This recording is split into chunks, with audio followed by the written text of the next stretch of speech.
I think one of the things that we are very focused on is improving the consumer experience.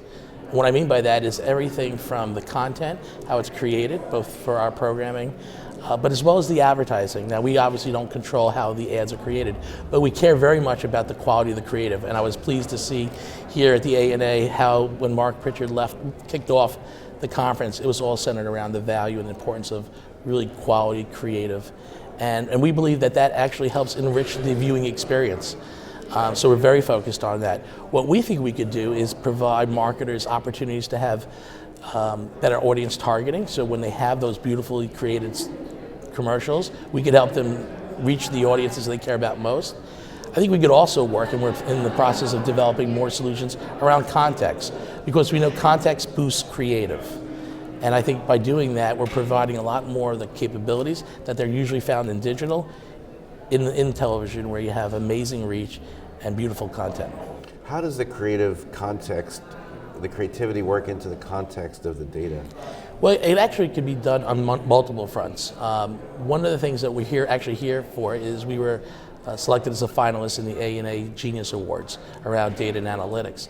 We could use the same data and analytics to help identify the audiences, but more importantly, we can now use data to help inform which is the right creative message that should be targeted to that individual. We're working with our social partners where we could do a lot of A/B testing and help them map that back to our own audiences across our portfolio. Are you talking about linear, or you're talking about CNN.com, or? Well, what I'm talking, largely we can use our, we have a capability that we built internally called Launchpad that allows us to now span the entire digital and social universes and test and understand that we call them tribes, but they're basically custom audience segments that really the creative resonates with. Then what we can do is take that understanding, that insight, and then find where those audiences are across our linear portfolio. What does customization mean? And we hear a lot about optimized creative through technology. We hear multiple executions of creative that are served up. Like, how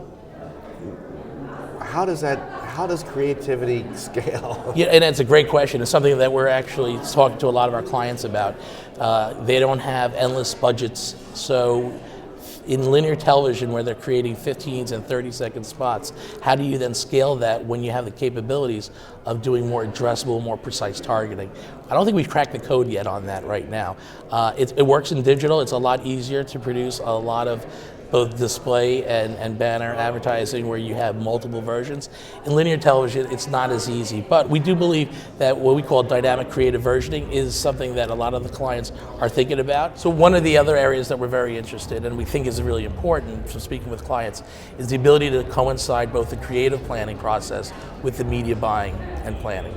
Right now, they're kind of disjointed, but if they could be done at the same time where they know exactly the types of platforms and content and programming that they're going to air and distribute their content, then when they go ahead and produce the content, the creative itself, they can maximize the utility and use of that production and that shoot.